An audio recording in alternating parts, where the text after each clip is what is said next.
2-3 ദിവസമായിട്ട് വീഡിയോസൊക്കെ ഇട്ടിട്ട് കുറച്ച് തിരക്കുകളിലായിരുന്നു. അപ്പം നമുക്ക് ഇന്നൊരു കേക്ക് കൊടുക്കാനുണ്ട്. അപ്പോൾ കേക്ക് കൊടുക്കാൻ വേണ്ടി പോവാൻ കേട്ടോ. എൻ്റെ ലൈഫിൽ ഈ ഒരു 5 വർഷത്തിനിടയിൽ ആദ്യമായിട്ടാണ് ഇങ്ങനത്തെ ഒരു കസ്റ്റമർ.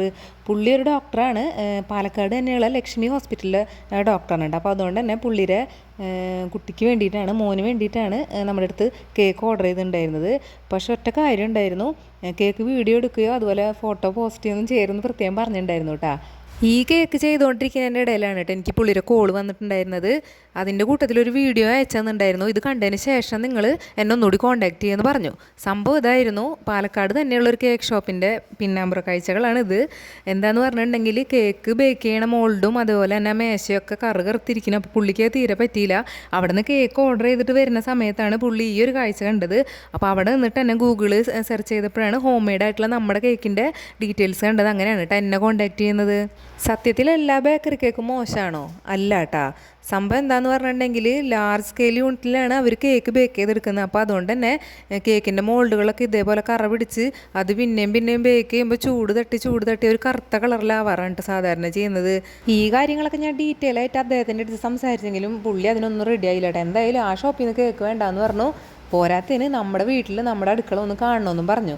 അപ്പം ഞാൻ ഫ്രീ ആകുമ്പോൾ സാറും വൈഫും കൂടി വന്നോളൂ എന്ന് പറഞ്ഞിട്ട് നമ്മുടെ വീട്ടിൽ വന്ന് നമ്മുടെ കിച്ചണൊക്കെ കണ്ടതിന് ശേഷമാണ് പുള്ളി എനിക്ക് ഓർഡർ തന്നത് കേട്ടോ. 1500 റേറ്റിൽ വരുന്ന നല്ല ഫില്ലിങ്ങൊക്കെ ഇട്ടിട്ടുള്ള കിഫായ കേക്കാണ് കേട്ടോ സാർ എനിക്ക് ഓർഡർ തന്നിട്ടുണ്ടായിരുന്നത്. ഇനി നമ്മൾ ടൂർ പോകാൻ കേട്ടോ. വർഷത്തിലൊരിക്കൽ 300, 400, 500 കൂട്ടി വെച്ച് അങ്ങനെ ആഗ്രഹിച്ച് പോകുന്നൊരു ട്രിപ്പാണ് കേട്ടോ അത്. വർഷങ്ങളോളം ഒന്നിച്ച് വർക്ക് ചെയ്ത തൃശ്ശൂർ MK സിൽസിലെ ടീമായിട്ടാണ് കേട്ടോ നമ്മൾ ടൂർ പോകുന്നത്. സംഭവം MK സിൽസൊക്കെ പണ്ടേ പൂട്ടിപ്പോയെങ്കിലും നമ്മുടെ കോൺടാക്റ്റ് എപ്പോഴും ഉണ്ട് കേട്ടോ. എന്തെങ്കിലുമൊക്കെ ഫംഗ്ഷനോ എന്തെങ്കിലുമൊക്കെ ഇതുപോലെ പരിപാടിയൊക്കെ ഉണ്ടെങ്കിൽ ഞങ്ങൾ ഒത്തുകൂടും. വാഗമണ്ണിലെ ഗ്രാസ്മേർ എന്ന് പറഞ്ഞിട്ടുള്ള ഒരു റിസോർട്ടൊക്കെ ബുക്ക് ചെയ്തിട്ടാണ് കേട്ടോ നമ്മൾ ടൂറ് അടിച്ചു പൊളിച്ചത്. അതേപോലെ അരുൺ സാറിൻ്റെ വണ്ടിയായിരുന്നു നമ്മൾ ടൂറിന് വേണ്ടിയിട്ട് ബുക്ക് ചെയ്തിട്ടുണ്ടായിരുന്നത്. ഏറ്റവും കുറഞ്ഞ ബഡ്ജറ്റിലാണ് കേട്ടോ സാറ് നമുക്ക് വണ്ടിയൊക്കെ റെഡിയാക്കി തന്നിട്ടുണ്ടായിരുന്നത്. ഞാൻ വെറുതെ ഇരിക്കുന്ന സമയത്തൊക്കെ 1-2 ഓർഡേഴ്സേ വരാറുള്ളൂ കേട്ടോ. ഇവിടെ ടൂർ വന്ന സമയത്ത് കസ്റ്റമർ വിളിയായിരുന്നു. അപ്പോൾ എല്ലാ ഓർഡറും ക്യാൻസൽ ചെയ്യേണ്ടി വന്നു കേട്ടോ. ശനിയാഴ്ച വരെയുള്ള ഓർഡറുകൾ നമ്മൾ എടുത്തിട്ടുണ്ടായിരുന്നില്ല.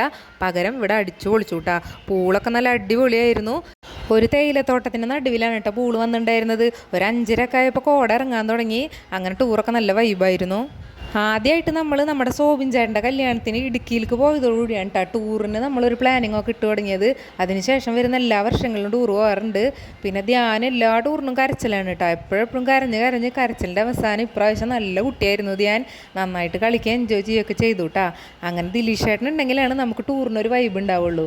ആളുണ്ടെങ്കിലാണ് ടൂർ ഉണ്ടെന്ന് തന്നെ അറിയുള്ളൂ. അങ്ങനെ ഏട്ടനെ കളിക്കാൻ നിർബന്ധിച്ച് അവസാനം ഏട്ടൻ കളിച്ചു കേട്ടോ. ഇതാണ് കേട്ടോ നമ്മുടെ അരുൺ സാറിൻ്റെ വൈകർത്തന എന്ന് പറഞ്ഞിട്ടുള്ള ബസ്. അങ്ങനെ ഒരു ദിവസം റിസോർട്ടിൽ തങ്ങിയിട്ട് അത് കഴിഞ്ഞിട്ട് നമ്മൾ വാഗമണ്ണിലുള്ള അഡ്വഞ്ചറസ് പാർക്കിലേക്കാണ് കേട്ടോ പോയത്. ധനുവൊക്കെ ഐസ്ക്രീം തിന്നുന്നുണ്ട്. ആ പുറത്തെ ഭാഗം മാത്രം അവൻ തിന്നു, ബാക്കിയുള്ള എനിക്കാണ് കേട്ടോ. അപ്പോൾ ഞാൻ വെയിറ്റിങ്ങിലാണ്. ഐസ്ക്രീം എനിക്ക് കിട്ടാൻ സാധ്യതയുണ്ട്. ഇവിടെ കുറേ അഡ്വഞ്ചറസ് ആയിട്ടുള്ള പരിപാടികളുണ്ട് കേട്ടോ. ഗ്ലാസ് ബ്രിഡ്ജ്, അതുപോലെ ആകാശൂഞ്ഞാൽ, അങ്ങനെ കുറേ സാധനങ്ങളുണ്ടായിരുന്നു. പക്ഷെ ഞങ്ങൾ ചെന്ന സമയം കുറച്ച് മൂടൽമഞ്ഞും അതുപോലെ ഇടിമിന്നലൊക്കെ ഉണ്ടായിരുന്നു. അപ്പോൾ അതുകൊണ്ട് തന്നെ ഈ ആക്ടിവിറ്റീസൊക്കെ അവർ ടോക്കൺ നിർത്തിവെച്ചു കേട്ടോ.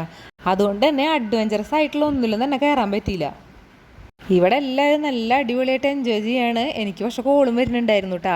അപ്പോൾ സൺഡേ മുതലുള്ള ഓർഡേഴ്സ് മാത്രമേ ഞാൻ എടുത്തിട്ടുണ്ടായിരുന്നുള്ളൂ. സാറ്റർഡേ വരെ ഓർഡേഴ്സ് ഉള്ളതെല്ലാം നല്ല ഓർഡേഴ്സ് ആയിരുന്നു കേട്ടോ. 2 ടയറും അതുപോലെ വെഡ്ഡിങ് കേക്കൊക്കെ ആയിരുന്നു. എന്തായാലും അത് എടുക്കാനുള്ള ഭാഗ്യം കിട്ടിയില്ല. ഇനി ഇതുപോലൊരു അടിച്ചുപൊളി വരണമെങ്കിൽ 1 വർഷം കൂടി കാത്തിരിക്കണം. അപ്പോൾ അതുകൊണ്ട് തന്നെ ഇപ്രാവശ്യം പോയപ്പോൾ നന്നായിട്ട് എൻജോയ് ചെയ്തിട്ടാണ് തിരിച്ചു വന്നിട്ടുണ്ടായിരുന്നത്. നമ്മുടെ കൂട്ടത്തിൽ അരുൺ സാറിൻ്റെ തോളത്തിരിക്കുന്ന സോബിൻ ചേട്ടൻ്റെ കുഞ്ഞാവിയാണ് കേട്ടോ ഏറ്റവും ചെറുത്. അവനെയും കൊണ്ടുവരാൻ നമ്മൾ ഈ ഹൈ റേഞ്ചൊക്കെ കയറി അടിപൊളിയായിട്ട് തിരിച്ചു വന്നു. അപ്പോൾ അടുത്ത ടൂറിനുള്ള വിത്ത് വാങ്ങിയിട്ടാണ് കേട്ടോ നമ്മൾ തിരിച്ചു പോകുന്നത്. അപ്പോൾ ഇന്നത്തെ വീഡിയോ ഇത്രയേ ഉള്ളൂ. ഇഷ്ടപ്പെട്ടിട്ടുണ്ടെങ്കിൽ നമ്മുടെ പേജൊക്കെ ഒന്ന് ഫോളോ ചെയ്ത് സപ്പോർട്ട് ചെയ്യണം കേട്ടോ. താങ്ക്